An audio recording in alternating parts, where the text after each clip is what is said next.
사도신경으로 우리의 신앙을 하나님께 고백하겠습니다. 나는 전능하신 아버지 하나님 전지의 창조주를 믿습니다. 나는 그의 유일하신 아들 우리 주 예수 그리스도를 믿습니다. 그는 성령으로 잉태되어 동정녀 마리아에게서 나시고 본디오 빌라도에게 고난을 받아 십자가에 못 박혀 죽으시고 장사된 지 사흘 만에 죽은 자 가운데서 다시 살아나셨으며 하늘에 오르시어 전능하신 아버지 하나님 우편에 앉아 계시다가 거기로부터 살아있는 자와 죽은 자를 심판하러 오십니다. 나는 성령을 믿으며 거룩한 공교회와 성도의 교제와 죄를 용서받는 것과 몸의 부활과 영생을 믿습니다. 아멘. 우리 함께 찬송가 93장 우리 함께 찬양하겠습니다. 찬송가 93장 찬양합니다.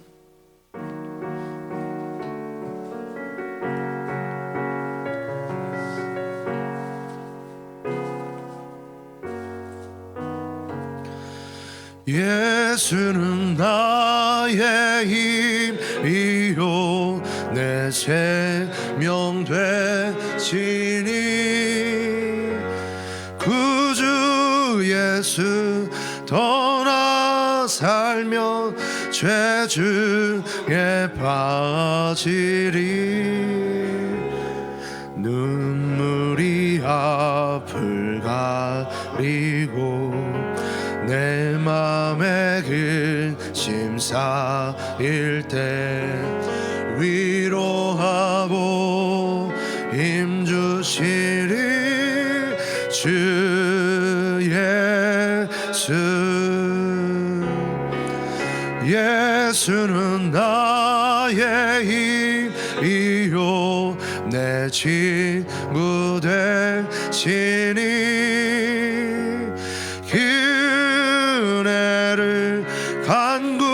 간구하면 풍성히 받으리 햇빛과 비를 주시니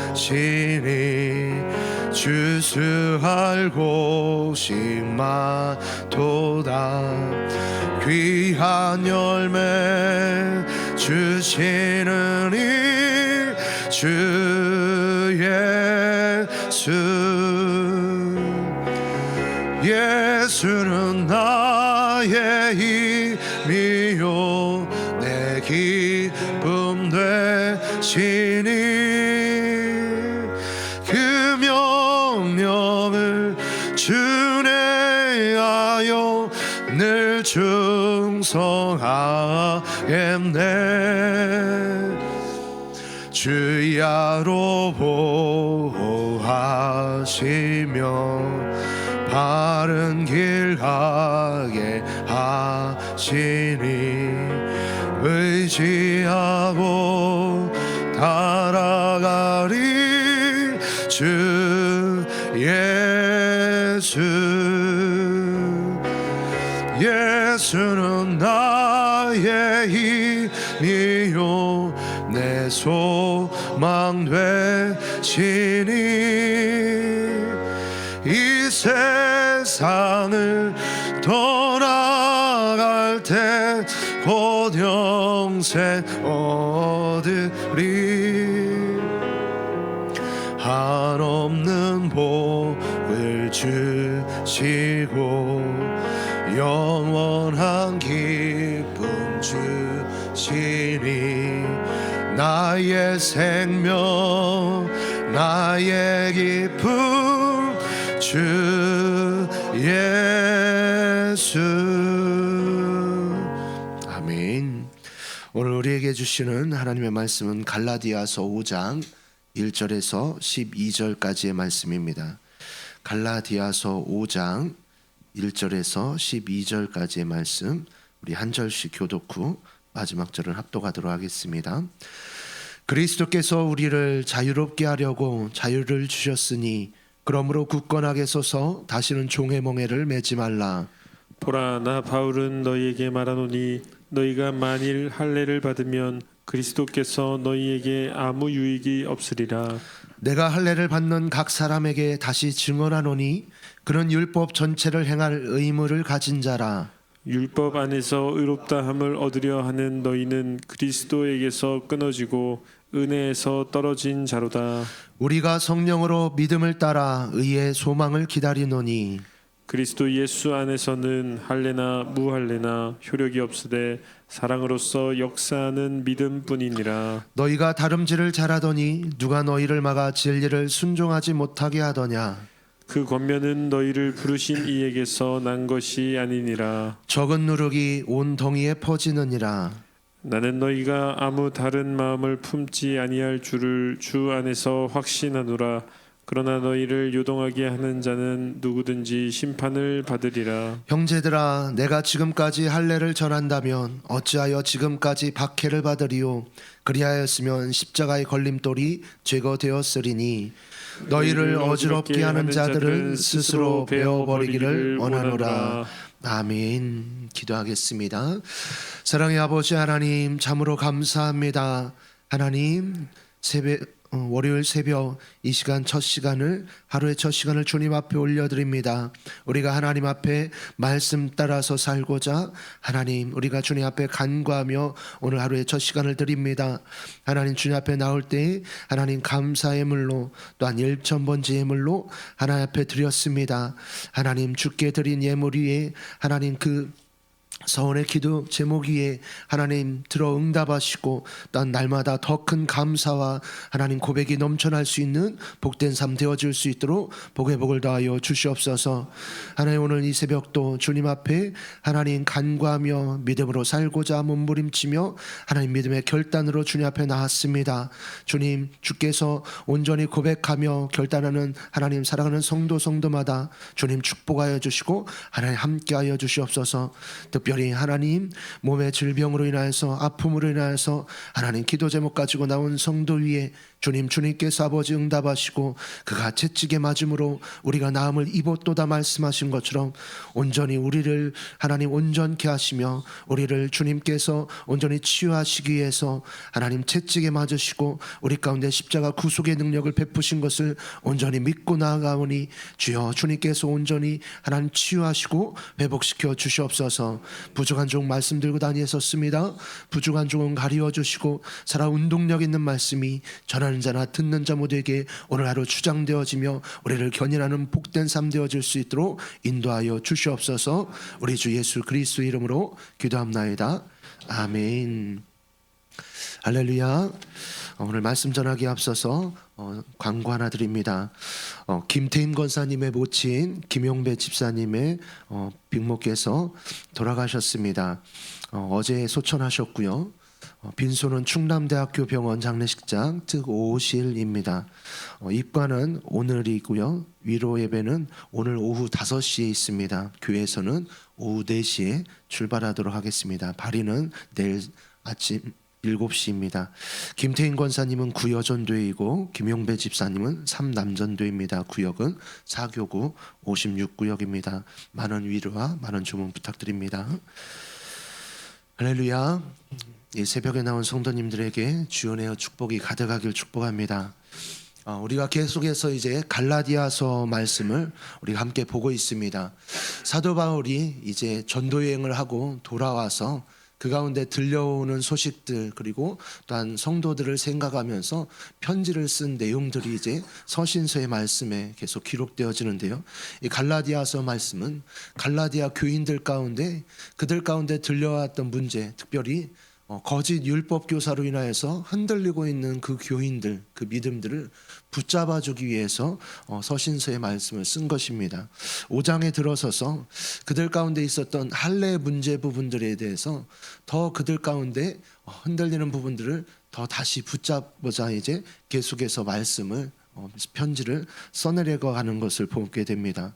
1절 말씀에 이렇게 이제 어떻게 보면 갈라디아서 전체의 말씀을 이제 한 문장으로 요약한다고 했을 때 이 말씀을 이렇게 표현했다라고 볼 수 있습니다. 그리스도께서 우리를 자유롭게 하려고 자유를 주셨으니 그러므로 굳건하게 서서 다시는 종의 멍에를 매지 말라. 예수님께서 우리를 자유케 하시기 위해서, 너희들을 자유롭게 하시기 위해서 그 가운데서 주님께서 십자가 구속을 받으셨다라는 것이요. 즉 예수님이 십자가를 지신 것으로 인하여서 우리가 자유롭게 되었고, 이방인 성도들로 구성되어져 있는 갈라디아 교인들, 그 교인들 너희들은 이미 예수 그리스도 한 분으로 만족함으로, 예수 그리스도 한 분만으로 인하여서 이미 자유인이 되었고 거룩한 백성이 되었고 하나님의 자녀가 되었다라고 선언하고 있는 것이죠. 그러면서 다시는 넘어지거나 율법 교사들에게 흔들리지 말고 믿음으로 굳게 서서 다시 종의 멍에를 매지 말라. 종의 멍에를 맨다라는 표현을 율법으로 통하여서 구원받으려고 하는 유대주의자들, 율법주의자들에 대한 것에 대해서 그들의 멍에를 다시 매지 말라라고 표현하고 있는 것이죠. 이 사도 바울이 이러한 것에 있어서 안타까워하는 마음들이 이 본문 우리가 읽은 1절부터 12절 말씀 곳곳에 잘 표현되고 있습니다. 특별히 이제 할례 부분에 대해서 이제 3절에서도 4절에서도 표현하고 있는데요. 이미 갈라디아 교인들에 대해서 너희가 자유인이 되어졌고 하나님의 구속받은 하나님의 백성들이다라고 말씀을 하는데, 그 가운데서 할례를 받는 것, 특별히 이 갈라디아 교인들의 특징이 무엇이냐면 전통적인 유대인들이 아니라 이방인이었다가 예수를 믿고 구원받은 민족이 대부분입니다. 그러다 보니까 이들에게 있어서는 할례가 어떠한 의미라든가 표징이 되는 것이 하나도 없는 자들이에요. 할례라는 것이 어떻게 시작됩니까? 창세기 15장에 표현되어진 말씀에 아브라함에게 이제 말씀하시죠. 내가 너희를 이렇게 구별된 민족, 하나님이 선택한 민족이라는 구별로 표징으로 준 것이 할례입니다. 그렇기 때문에 이 전통에 따라서 내려오는 것이 이 할례인데요. 이 할례에 있어서 이방인 민족에게는 그 할례가 어떠한 표징되는 것이 결코 아닌 것이죠.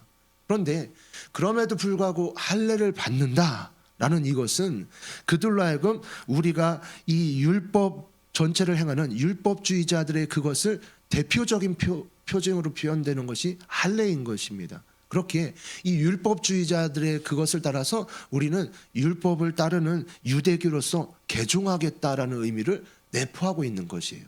그렇기 때문에 너희들에게 있어서 이 부분 우리 앞서서 2장 말씀에서 보았지만요, 베드로가 이방인인 이 갈라디아 성도들과 함께 식사를 하다가 예루살렘으로부터 온 유대교자들, 그들로 이제 오는 것을 보고 나서는 베드로가 어떻게 하죠? 그 자리에서 이제 슬그머니 일어나게 됩니다. 즉 그들을 의식하기 때문에 할례 받지 않은 자들과 같이 먹고 그 가운데 있었던 그것을 그 가운데서 거리낌으로 일어나는 것으로 인하여서 바나바조차도 이것을 따라서 그 가운데서 영향을 받았다라고 사도 바울이 2장에서 표현되지 않았습니까? 그 정도로 이러한 것이 율법주의자들을 따르려고 하는 이제 요동함들이 이 갈라디아 교인들 가운데 퍼지고 있었다라는 것이죠. 그러면서 어찌하여 예수 그리스도로 말미암는 구원, 예수 그리스도로 말미암는 믿음, 이것에 대해서 너희가 부정하고 있느냐라고 말씀하고 있는 것입니다. 갈라디아 성도들이 이렇게까지 미혹당하고 또한 흔들리고 있었던 그들 가운데 했었던 가장 큰 원인 중에 하나를 보게 되어지면 바로 열등감에 대한 부분입니다. 예수님도 유대인이었죠. 그리고 사도들도 다 유대인들이었습니다. 그래서 이것은 이방인인 자들, 이 갈라디아 교인들 입장에서 볼 때는 유대인들로부터 온 종교인 것이죠. 그렇기 때문에 이들에게 있어서는 열등감 의식들을 가지고 있었습니다.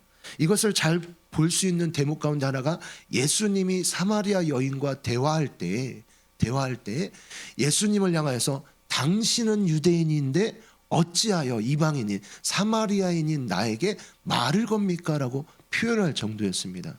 그렇기 때문에 이것에 있어서 갈라디아 성도들이 이 영적인 열등감, 이 의식에 있었기 때문에 이 가운데서 예수 믿는 자들, 그로 인하여서 구원받는 것보다도 이것도 좋긴 한데 이 율법을 따르는 할례를 행하고 그들과 같이 하려고 하는 이것에 대한 것에 열망들이 있었다라는 것이죠. 그래서 마치 이 문제는 사도 바울 입장에서 볼 때는 예수로는 충분치 않다. 그래서 표현되기를 9절에 이렇게 표현해요. 적은 누룩이 온통이에 퍼지느니라. 그렇게 단순하게 이것도 좋고 할례도 받으면 되는 그 정도 문제가 아니다라는 것이요. 그러한 거짓 것에 이제 표현되어진 적은 누룩이 온덩이에 퍼지는 것과 같이 너희가 그것을 받아들이기 시작하면 이젠 율법으로 마치 완성되어지고 예수 그리스도의 믿음과 구원에 대해서는 휘염이 없다라고 하는 그것을 부정하게 되어지는 율법주의자들이 되고 만다라고 본 것이죠.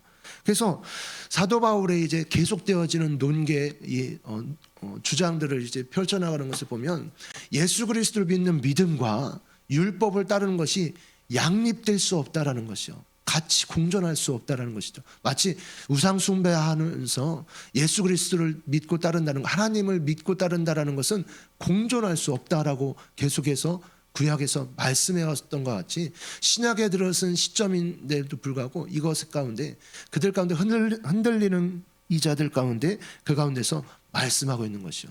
할례로 되어지는 것, 율법을 따르고 고수하는 건 그것이 아니다라고 말씀하고 있는 것이죠. 이미 예수 그리스도 한 분으로 인해서 너희는 거룩한 백성이 되었고 너희는 이미 자유인이 되어졌다라고 말씀하고 있는 것입니다. 그러면서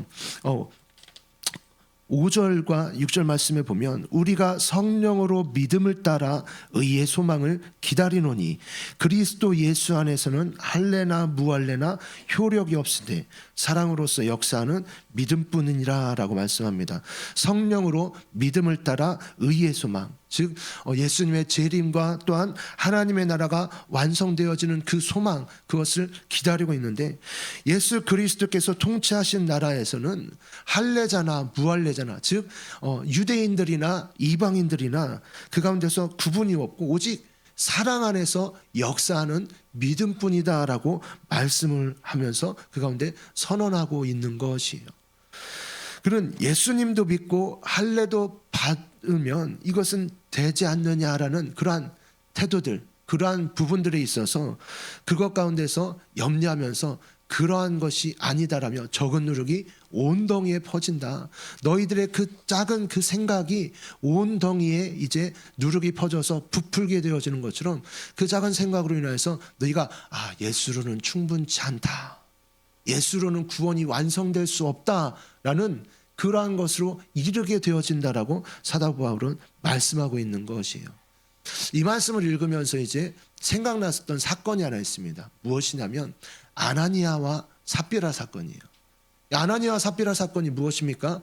처음에 이제 초대교회가 딱 일어날 때에 그 가운데서 폭발적으로 3,000명, 5,000명 이제 셀 수 없는 허다한 무리가 이제 생겨나게 되어졌습니다. 그때에 자연스럽게 갑자기 많은 사람들이 생겨났다 보니까 교회에서 어떻게 하게 되어지죠? 그 가운데서 양식을 준비하지 못하였었던 자들, 그 가운데서 삶이 살아갈 수 없었던 자들을 위해서 구제하는 일들을 자기 것들을 같이 통용해서 쓰는 일들이 생겨납니다.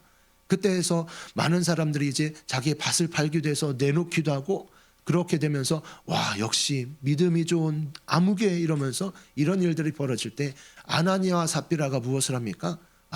그래 우리도 그렇게 하자라면서 밭을 팔게 되어지죠. 그런데 어떻게 하죠? 일부를 감춰두고 나서 이것이 팔은 값 전부입니다 라면서 내놓죠. 그랬을 때 어떻게 해요? 이것이 전부이냐라고 얘기를 해요. 그랬을 때 어떻게 합니까? 네 맞습니다 라고 해요. 근데 어떻게 해요? 즉시 죽게 되어집니다. 왜 하나님께서는 이것을 허락하셨을까요? 어떻게 보면 우리로 치면 수천만 원이 되는 헌금을 한 것이에요. 근데 헌금을 하고도 죽임을 당했어요. 왜 그렇게 하나님께서 그것을 허락하셨을까요? 그것은 초대교회가 일어나고 있는 시점에 거짓과 이 부분에 있어서 죄가 도사리는 그 부분에 있어서 그 가운데서 하나님께서 종을 통하여서 그 가운데 제거해 버리게끔 허락하신 사건입니다. 즉 죄가 그 초대교회에 일어나는 것 가운데 조금씩 퍼지려고 하는 그것을 근본 자체를 그래서 주의 종 사도를 그 가운데서 속이는 것이라든가 하나님을 속이는 것에 대해서 성도들이 그러면 안 되겠구나라고 마음을 교훈을 삼게 되어졌다라는 것이죠. 갈라디아 교인 가운데 이 가운데서 할례에 대한 부분에 있어서 그냥 단지 할례만 받고 나서 예수님을 계속해서 믿고 따르는 부분이라고 생각할 수도 있지 않겠습니까? 그런데도 불구하고 왜 사도 바울은 이 부분에 있어서 계속해서 어떻게 보면 오늘 마지막 절에 12절에 표현되기를 어떻게 표현하냐면 굉장히 센 언어까지 사용했습니다. 사도 바울이 너희를 어지럽게 하는 자들은, 즉 이제 거짓 교사들, 율법자들, 이 자들이죠. 그 자들은 스스로 배워 버리기를 원하노라. 이것은 무엇이냐면요, 그냥 할례 정도가 아니라 아예 스스로 거세버렸으면 좋겠다라고까지 표현한 언어예요. 그러니까 사도 바울은 이 부분에 있어서 그냥 너무 단순한 문제가 아니다라고 본 것이죠. 그 정도로 이 부분에 있어서 할례와 이 가운데 예수 그리스도를 믿는 믿음을 따르는 것과 이 부분에 있어서 이것을 작은 문제가 아니라 이것을 큰 문제로 본 것입니다. 그리고 이것을 통하여서 갈라디아 교인들이 깨우치고 깨닫게끔 이것을 말씀했던 것이죠. 그렇기에 이 예수님을 믿고 따르는 것, 그러면서 이제 표현하는 것이 무엇이냐면요, 11절과 12절에 이렇게 표현합니다. 나는 너희가 아무 다른 마음을 품지 아니할 줄을 주 안에서 확신하노라. 그러나 너희를 요동하게 하는 자는 누구든지 심판을 받으리라. 그러면서 이제 사도 바울의 얘기를 꺼냅니다. 형제들아, 내가 지금까지 할례를 전한다면 어찌하여 지금까지 박해를 받으리요? 그리하 했으면 십자가의 걸림돌이 제거되었으리니. 내가 할례 문제로 인하여서 계속해서 사도 바울의 이제 여행과 사도 바울의 일생들을 보면 계속해서 끊임없이 유대인들을 통하여서, 유대교자들을 통하여서 계속해서 박해를 받고 죽을 뻔한 상황들이 계속해서 끊임없이 도사리고 있었습니다. 그런데도 불구하고 이 사도 바울이 이 유대교들로부터 그 공격받는 이유 가운데 가장 큰 것은 할례 문제였어요. 할례 문제. 그럼에도 불구하고 그것을 끝까지 이제 고수했었던 이유가 무엇입니까? 다른 것이 아니죠. 예수 그리스도 한 분이면 충분하다라는 것이에요. 사도 바울은 이것에 대해서 말씀하면서 그들이 말하고 있는 이 할례를 받고 율법을 따르고 그 조항들을 따르는 것으로 인하여서 마치 예수 그리스도는 충분하지 않은데 그렇게 할례를 받고 율법을 따름으로 인하여서 완성될 수 있다라고 보는 그 유대교자들에게 그 가운데서 아니다라고 말씀하고 있는 것이죠. 그러면서 표현된 것이 마지막 절이 그런 것이야. 그냥 그런 자들은 잘라버렸으면 좋겠다, 거세버려라 라고 그 가운데서까지 어떻게 보면 굉장히 경로에서까지 표현하고 있는 사도 바울의 말입니다. 거짓에 대해서 어떻게 보면 강력한 이제 적개심과 강력한 이제 자신의 이제 생각을 어필하면서 갈라디아 교인들에게 말하고 있는 것이죠. 이 이방인 성도였었던 이 갈라디아 교인들에게 그 가운데서 너희가 이방인이기에 그렇게 받아들일 필요가 없다라는 것이요. 아니, 너희는 이방인 자체만으로 하나님께서 예수님을 믿는 믿음으로 인하여서 하나님의 자녀로 받아들이셨다라는 것이요. 1절에서 보았던 것처럼 그리스도께서 우리를 자유롭게 하려고 자유를 이미 너에게 주셨다. 너희는 이미 거룩한 백성이 되어졌다. 너희는 이미 그리스도 안에서 자유인이 되었다라고 말씀하고 있는 것이죠. 그래서 너희가 주님을 기쁘게 위해서 다른 무언가가, 다른 할례, 다른 율법을 따르고 다른 조항들을 지키는 그 무언가가 남아있는 것이 아니다. 우리도 신앙생활하다 보면 그럴 때가 있지 않습니까? 예수님 믿는 것 한 분만으로도, 그것만으로도 그 가운데서 내가 만족할 수 있는데 마치 교회를 다니면 다닐수록 좀 더 알아지고 좀 더 봉사하고 이러한 많은 것들이 처음에는 기쁨으로 봉사도 감당하고 기쁨으로 이제 감사원금도 드리고 기쁨으로 10의 1주도 감당하고 이렇게 맡은 직분도 감당하고 와, 나에게 이러한 직분을 맡겨주시고 그 가운데서 행했는데 어느 순간 그것이 나의 율법이 되어져서 내가 그렇게 행하지 아니하면 마치 어떤 믿음이 떨어지는 것처럼 생각되어지고 마치 이것을 행하지 않는 사람을 보면 그렇게 하면 안 되라면서 정죄하는 말들이 내 입에서 나가기 시작하고, 이러한 부분에 있어서 사도 바울의 이제 말씀하고 있는 이 말씀들을, 갈라디아서 말씀을 처음부터 다시 쭉 읽어 나오다 보면 그 가운데서 정말로 사도 바울이 말하고 있는 것은 그것입니다. 예수 그리스도면, 한 분이면 족하다라는 거지. 우리가 예수를 믿고 한 분이면 족하다는 것이 무엇입니까? 마치 시편 23편에 나오는 것처럼 여호와는 나의 목자시니 내게 부족함이 없으리로다. 오직 여호와 하나님 한 분만으로 내가 만족합니다라고 말하는 것처럼 우리에게 있어서 정말로 갈라디아 교인들에게 말하고 있는 사도 바울의 심정을 우리가 좀 더 이해하면서 그 가운데 내가 하나님이 부르신 그 자리 가운데서, 나의 환경과 상황 가운데서 그저 그 가운데서 감사하면서 예수님 한 분만으로 만족하면서 우리가 기쁨으로 신앙생활을 갈 수 있는, 또한 오늘 하루로 살아갈 수 있는 저와 성도님들 모두 되기를 주님의 이름으로 축복합니다. 기도하겠습니다.